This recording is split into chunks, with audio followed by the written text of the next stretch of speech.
Welcome, everybody. This is the last show before Donald Trump will once again be president of the United States. And I think it is the perfect day to talk about oligarchy and kleptocracy and kakistocracy, terms we've used before, but have never really been more relevant than they are today. If you thought that Donald Trump's first term was a sort of swampy cesspool of corruption and self-enrichment, you've got to brace yourself. There's really it's coming. It's happening. The second Trump term is looking like it will be a full-on public coronation of America's billionaires and multi-millionaires. And it's not only an oligarchy, although it is also a kleptocracy and a kakistocracy rolled into one. It's government by the wealthy for the wealthy, led by the worst among us, by the most corrupt, by the most brazenly self-serving. Remember when Donald Trump promised to drain the swamp? If it feels like it was a decade ago, it's because it was. And in a way, Trump sort of did drain the swamp. He drained it and turned it into a country club where the super rich have sort of become their own lobbyists based on how much money they're willing to commit either to super PAC supporting Trump or his inaugural fund or whatever other legal means there is to funnel money to the orange guy. Why hire middlemen when you can just appoint the billionaires directly if you are Donald Trump? And so we see this flow both ways. The money's coming in from the billionaires who are hanging out at Mar-a-Lago, and, the tech billionaire bros are going to be all together at Trump's inauguration. We see it going that way. But then we see it going the other way because Donald Trump's new cabinet is not just influenced by billionaires and gigamillionaires.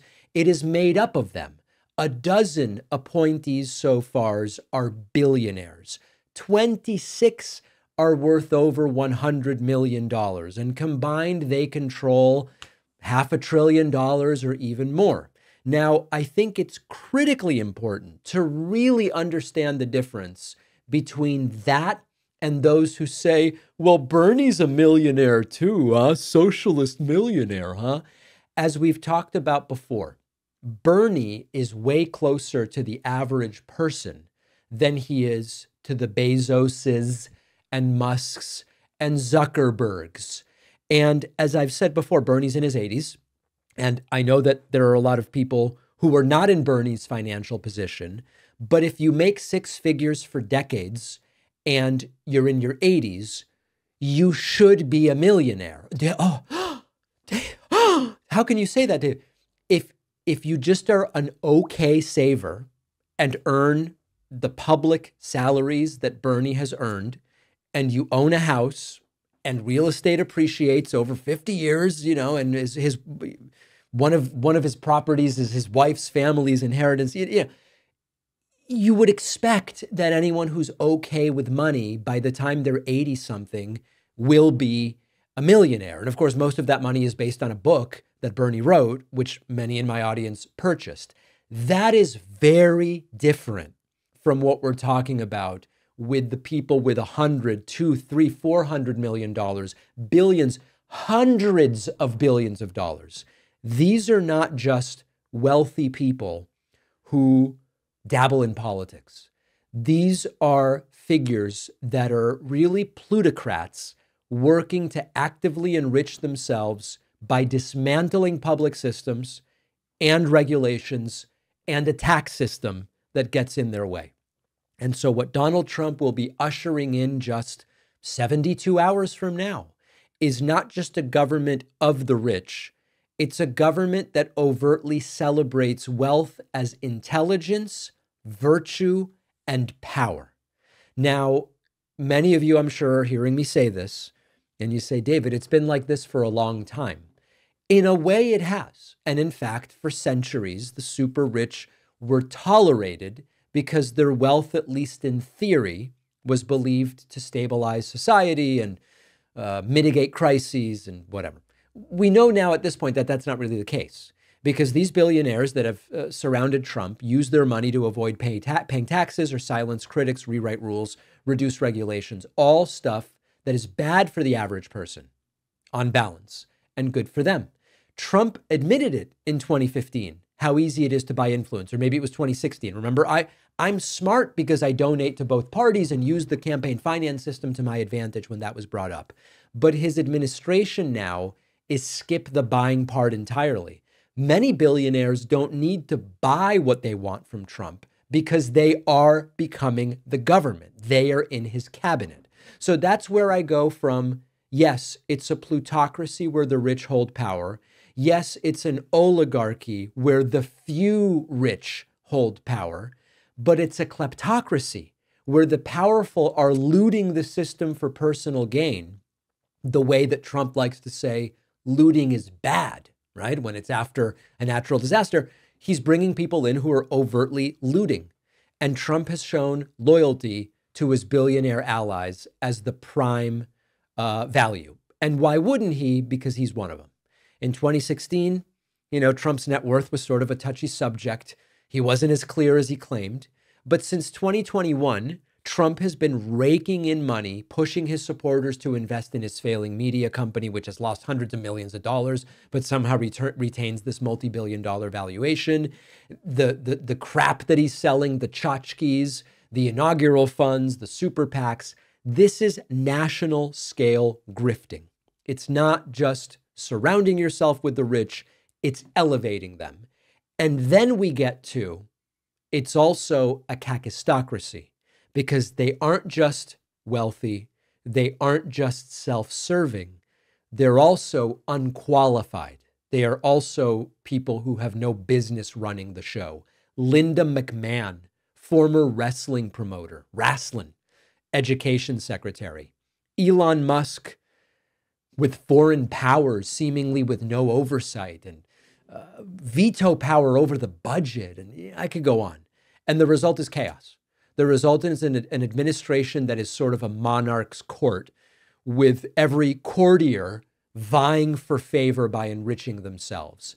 It's an experiment of sorts, but one that we already know globally is a very bad idea. Other nations, the EU, China, they're already targeting Trump's billionaire allies through discussions of future economic policy. And this America first, billionaire first sort of rhetoric is almost certain to isolate the US and create a donut effect as other nations exclude the United States from economic alliances and discussions. So Trump's playing a game. It's a short-term game that is for short-term gain for the billionaires, and the long-term grift may well backfire on the country. Now, if it feels familiar, we have seen this before, post-Soviet Russia.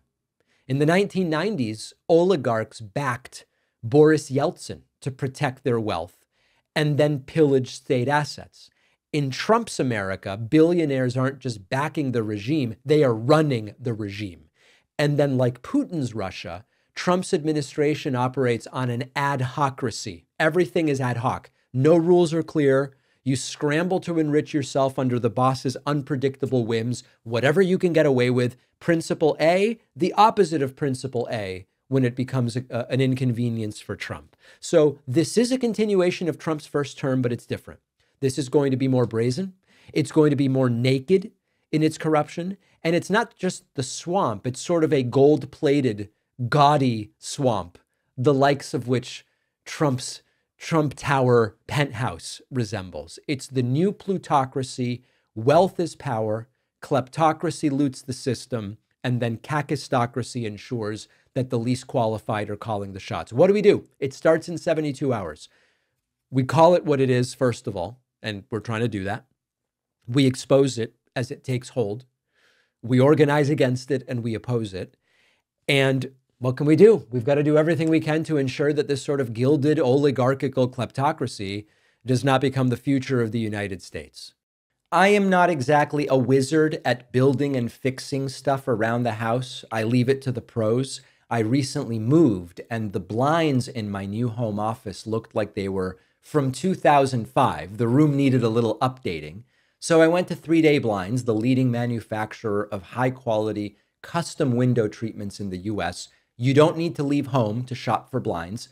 3-Day Blinds has local, professionally trained design consultants with an average of more than 10 years of experience. They'll come to your home, they'll give you guidance, they'll tell you, here's what would work in this space. The quote is free with no obligation, and their expert team will then design, measure, and install everything. So you just sit back and relax. You don't have to do anything. I love the new window treatments that 3-Day Blinds got me for my office. It looks great. Schedule your free, no charge, no obligation consultation. You'll also get their buy one, get one 50% off deal on custom blinds, shades, shutters, and drapery when you go to 3dayblinds.com/Pacman. The link is in the description.